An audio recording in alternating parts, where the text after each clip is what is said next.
Benito Pérez Galdós, uno de los grandes escritores españoles, a quien la crítica tiende hoy a considerar como nuestro máximo novelista después de Cervantes, nació en Las Palmas de Gran Canaria el día 10 de mayo de 1843.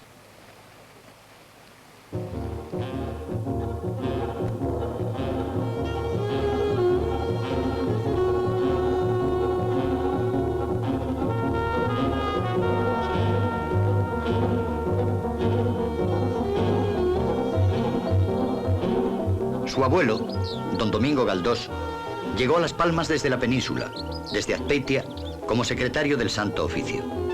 Aquí se casó y su hija, doña Dolores Galdós, casó a su vez con un apuesto militar, don Sebastián Pérez Macías, que había hecho la Guerra de la Independencia.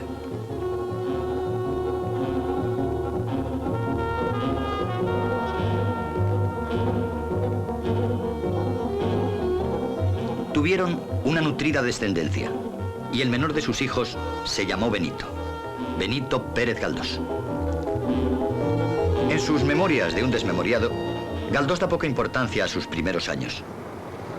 Omito lo referente a mi infancia, que carece de interés o se diferencia poco de otras de chiquillos o de bachilleres aplicaditos. No quiere hablarnos de sus estudios en un colegio del que hoy no queda más que la torre.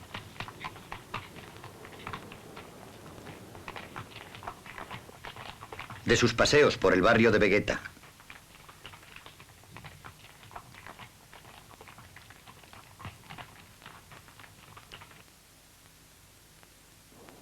De su afición a la música alentada por su madre.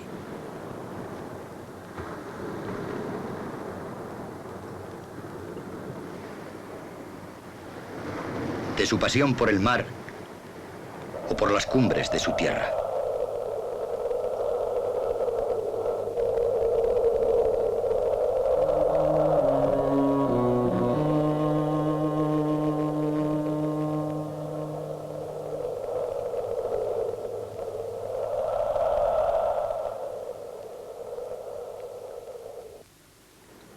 Y sin embargo, el joven Benito Pérez Galdós era ya todo un personajillo en la isla. Sus dibujos satíricos acerca del teatro que se proyectaba junto a la playa, sus poemas irónicos o sus escritos en los periódicos locales lo prueban.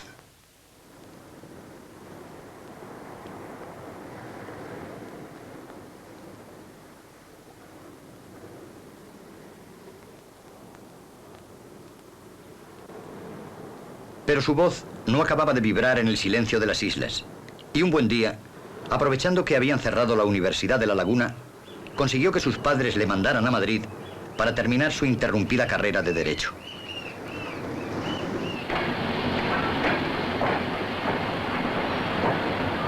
Un largo viaje, barco, diligencia, tren, que entonces solo llegaba a Sevilla.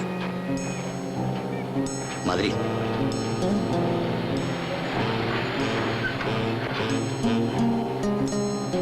Alguien se ofreció para llevarle la maleta y buscarle una pensión, pero Benito se negó. Quería encontrar su propio alojamiento. Quería descubrir por sí mismo la nueva ciudad, brillante, violenta, despierta.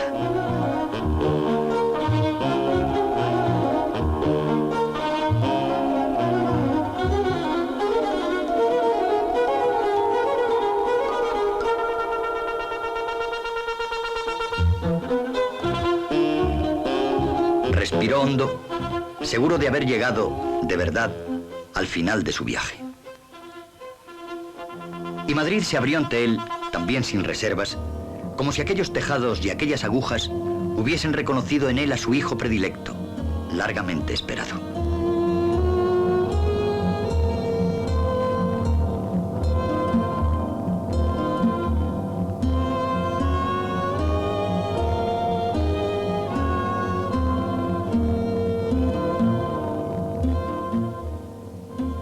Pronto se instaló y pronto también se lanzó a la calle.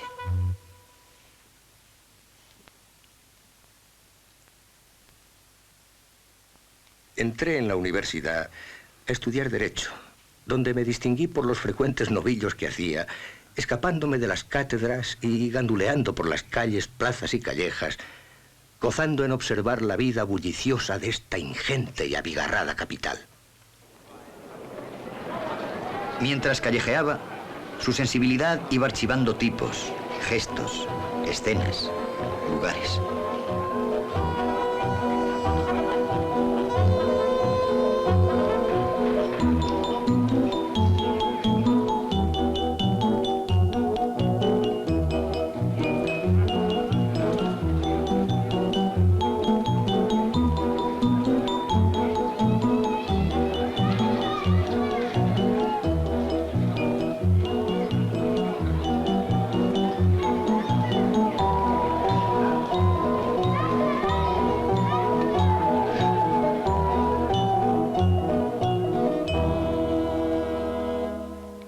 Y si mis días se iban a enflanear por las calles, invertía parte de las noches en emborronar dramas y comedias.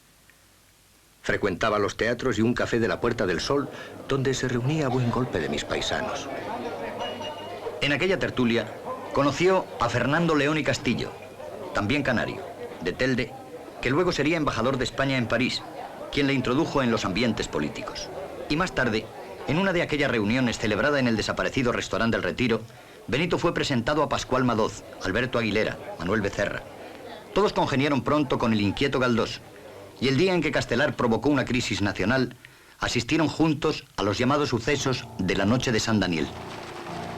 Presencié, confundido con la turba estudiantil, el escandaloso motín de la noche de San Daniel, y me alcanzaron algunos linternazos de la Guardia Veterana. Al año siguiente viví también la memorable sublevación de los sargentos. Como espectáculo tristísimo, el más trágico y siniestro que he visto en mi vida. Había vivido la preparación de aquello, encaminado a facilitar la vuelta de Prim, colaborando con los adictos al general, aunque solo fuera por casualidad, ya que, como él mismo afirma, lo que realmente deseaba entonces era triunfar en el teatro, tal como lo hacía don José Echegaray.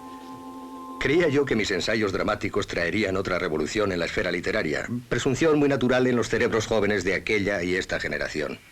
Escribió una obra que entregó a don Manuel Catalina, director del Teatro del Príncipe. Estuvo a punto de estrenarse, pero no se estrenó. ¿Por qué? Por lo que no se representan siempre las obras de los noveles. Que vuelva usted mañana, que vuelva pasado, lo de siempre, lo eterno.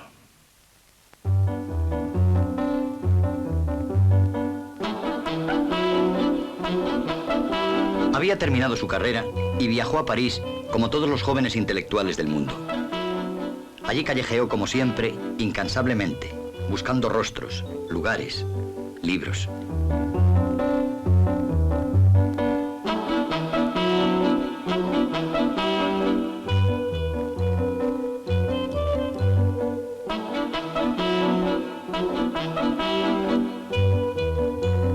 De nuevo, Galdós descubrió un mundo y buscando en lo ajeno, se encontraba a sí mismo. Se leyó ávidamente toda la obra de Balzac y terminó a su vez su primera novela.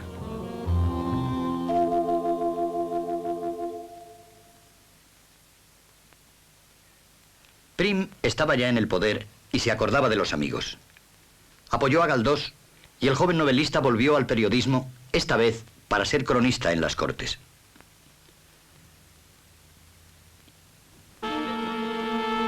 De pronto, la trágica noticia en boca de un compañero que llegó precipitadamente al café. Han matado a Prim en la calle del Turco. Galdós, periodista y amigo, corrió a saber la suerte del general y se preguntó angustiosamente, ¿por qué? A los pocos días, cuando a pesar de la muerte de Prim entraba en Madrid Amadeo de Saboya, Galdós apostilló, ya un poco amargo: no hará carrera. Parece una buena persona. La Fontana de Oro había sido un éxito, y nuestro hombre se preparaba para escribir una serie de novelas históricas en las que quería volcar toda su pasión por las gentes y por las tierras de España. Los episodios nacionales, uno de los más impresionantes testimonios de nuestra historia. Galdós se inspiró en relatos oídos de viva voz, tal vez a su padre, quizá a su tío, el capellán castrense, o en aquel superviviente de Trafalgar que se llamó Galán y a quien Galdós conocía personalmente.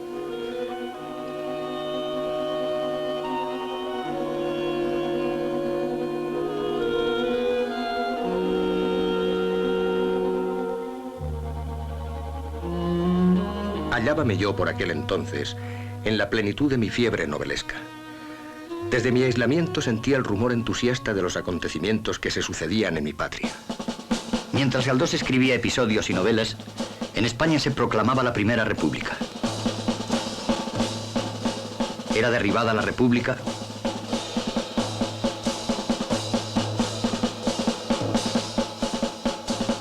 Entraba triunfante en Madrid Alfonso XII y se vendían cada vez más los libros del nuevo escritor.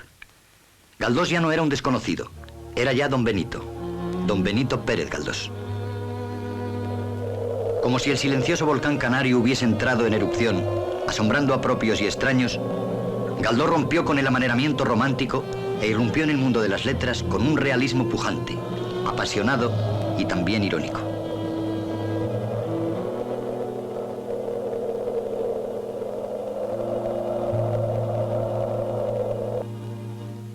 Nuevos viajes.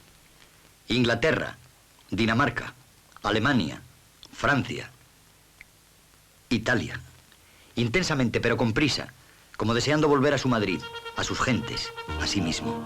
Como intuyendo que iba a descubrir la casa en que pudo haber vivido Fortunata sus amores con Juanito Santa Cruz, las calles por las que sufrió Jacinta, por las que cruzaron Estupiñá, Joséido del Sagrario y tantos personajes de su gran novela Fortunata y Jacinta, la gran obra en la que logró retratar para siempre a Madrid.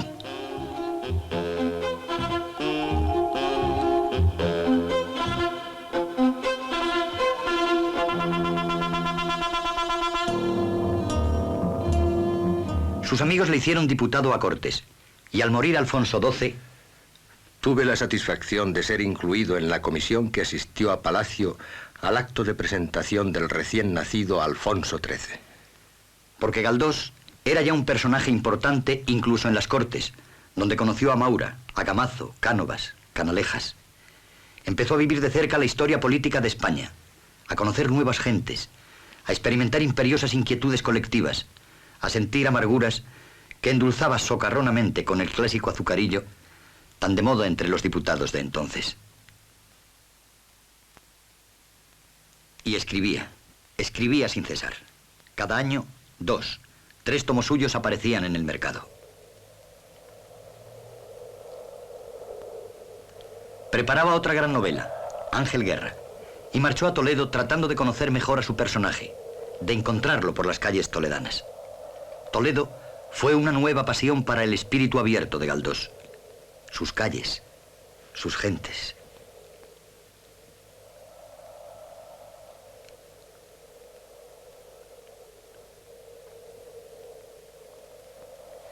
Galdós fue siempre un hombre sencillo, al que gustaba hacer gala de la ropa usada, de la amistad con la gente humilde. Ayudaba al campanero a colocar los estandartes y otras actividades que a algunos pueden parecer pueriles, como sus juegos con el pintor Arredondo, recordando nombres de calles toledanas. Caños de Oro. Callejón de las 7 Revueltas. Alfileritos. Hombre de Palo. Cuesta del Bisbís. Valdecaleros. Zocodover.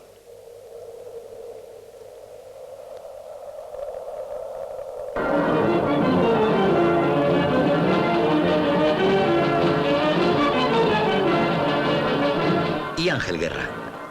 ¿Cómo era? ¿Dónde estaba? Estaba allí, entre los hombres que se apiñan al sol o a la sombra en los días del Corpus, frente a la Custodia, esa joya que tanto admiraba Galdós.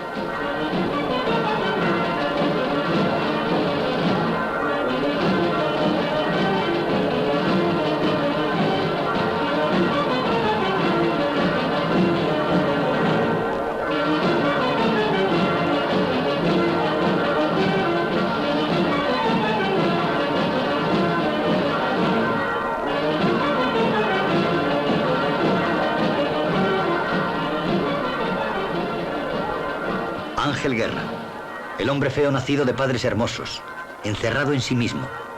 El revolucionario que luego quiere fundar una orden religiosa por amor al heré, que le rechaza una y otra vez desde su clausura.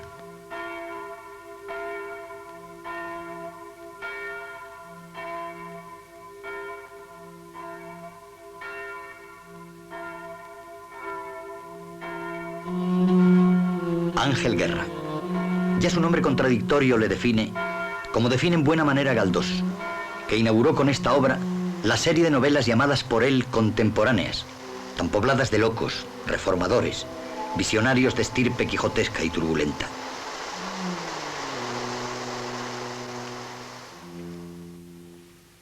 De nuevo en Madrid, una tarde don Benito acudió al teatro a ver a su amigo Emilio Mario. Mario me salió con la cantata de que realidad, novela, podía ser realidad, drama. Como empresario y como amigo, me suplicaba que pusiese manos a la obra. Realidad fue un gran éxito. También lo fue después La loca de la casa. No lo fue, sin embargo, Gerona.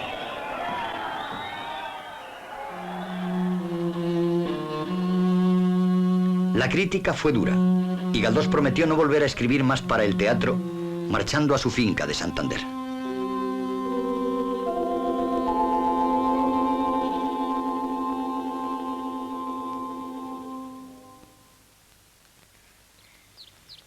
A su finca le puso por nombre San Quintín, porque allí escribió esta obra, con la que, a pesar de su promesa, volvió a probar suerte en las tablas. Era su casa tertulia abierta, donde charlaba con mentes dispares y, sin embargo, amigas, como Pereda, Menéndez y Pelayo, Clarín, Valera, Narciso Oller.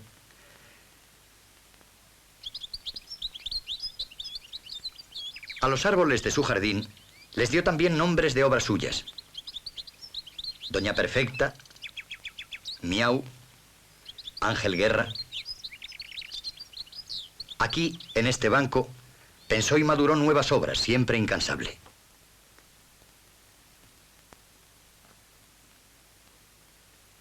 Todos le conocían. Tan popular era que los barcos, al pasar frente a su casa, hacían sonar la sirena como saludo. Y don Benito respondía izando la bandera en el asta de su balcón.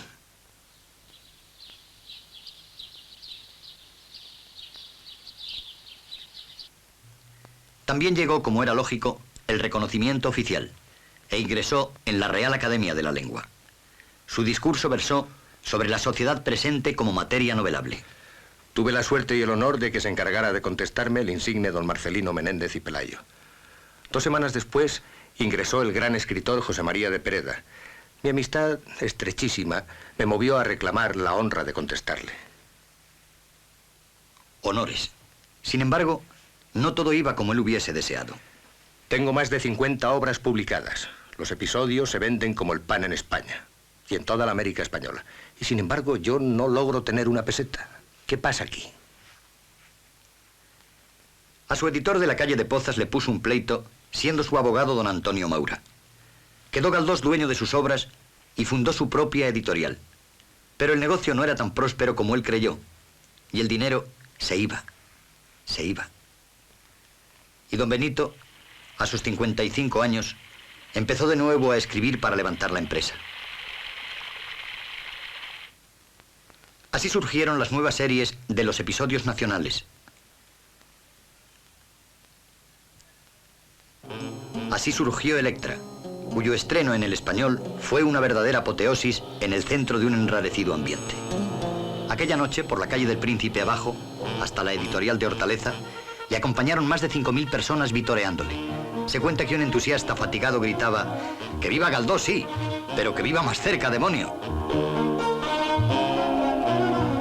El estreno de Electra ganó muchas simpatías a Galdós, pero también echó sobre él las iras de los conservadores a ultranza.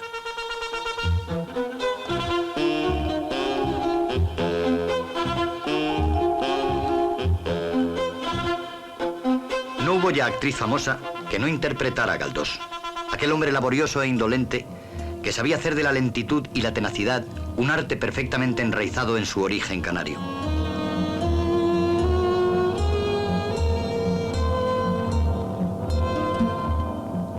Borrás estrenó otro gran éxito, El abuelo. Se sucedían los títulos, todos se disputaban sus obras, su presencia, sus consejos, y se dice que más de una actriz suspiraba secretamente por él. La figura popular y venerable de don Benito aparecía siempre rodeada de discípulos y admiradores. Por la calle La gente le reconocía y le preguntaba a veces por la continuación de sus novelas.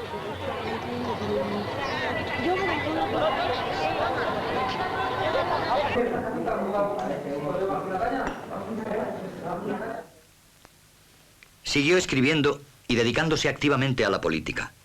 Sus obras eran ya traducidas y admiradas en todo el mundo. Tanto sonó su nombre que fue propuesto 2 veces para el Premio Nobel. ¿Por qué no lo tuvo? ¿Quiénes le olvidaron o qué razones pesaron para que no fuese reconocida su extraordinaria labor?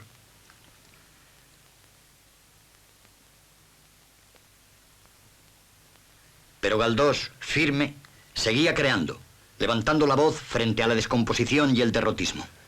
Convendría que los censores displicentes se callaran por algún tiempo, dejando que alzasen la voz los que reparten el oxígeno, la alegría, la admiración. España, tu debilidad no es más que pereza, y tu anemia proviene del sedentarismo. Levántate y anda. Esta fue su última morada en Madrid. Empezaba a quedarse ciego.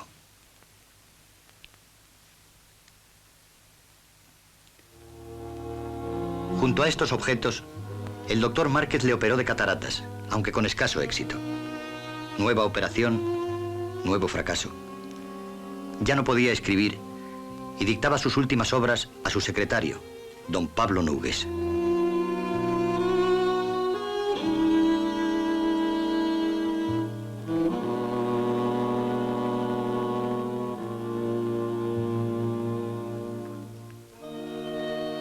Ya apenas salía de casa, como no fuera para dar largos paseos en coche, solo, abrumado por el peso de una vida intensa, de una existencia fecunda que se acercaba a su fin.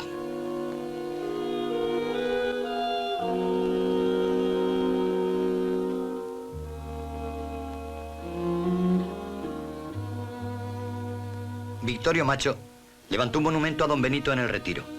Luego levantaría otro en Las Palmas. Pero Galdós ya no pudo verlos porque sus ojos habían perdido la luz. ¿Cómo era Galdós? ¿Cómo se movía? ¿Cómo era la voz de aquel hombre fabuloso? Todavía hay alguien que se acuerda y que nos lo puede contar. Su propia hija, doña María Pérez Galdós. Hablaba muy suavemente, jamás se enfadaba, ni alzaba la voz, ni le gustaba que nadie hablara alto. A él le gustaba que la gente hablara toda muy suavemente. Era muy alto, un poquito inclinado, pero muy alto. Nosotros nos llamábamos siempre, nos cambiábamos los nombres. A él le habíamos puesto Sisebuto, y a mi madre la llamaba Teodosia, doña Teodosia, y a mí Agripina. Así que cuando llegaba a casa, pues decía, hola doña Teodosia, ¿qué tal? Ahora ya vengo del teatro, vengo de donde viniera. Y a mí, Agripina, ¿qué hay? ¿Ya has estudiado mucho en la escuela? ¿A qué hora se levantaba su padre? Muy temprano, a las 5 o a las 6 de la mañana.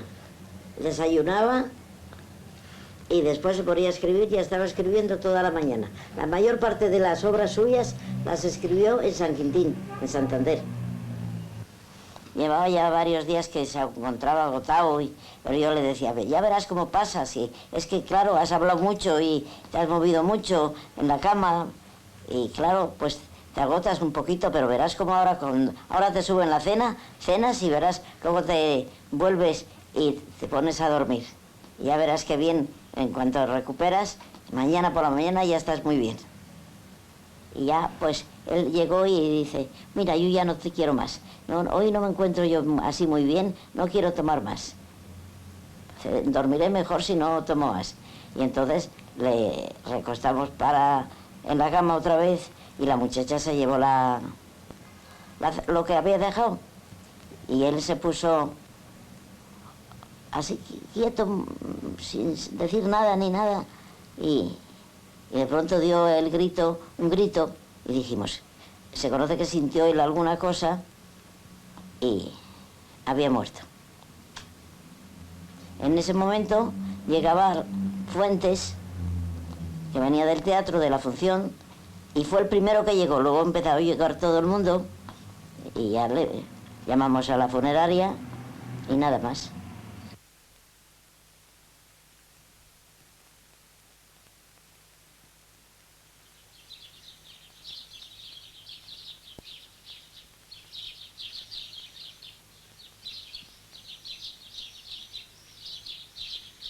Sí, es cierto. Don Benito Pérez Galdós no tuvo el premio Nobel que merecía. Sus ojos no pudieron ver el monumento. Tan solo sus dedos quizá lo acariciaron.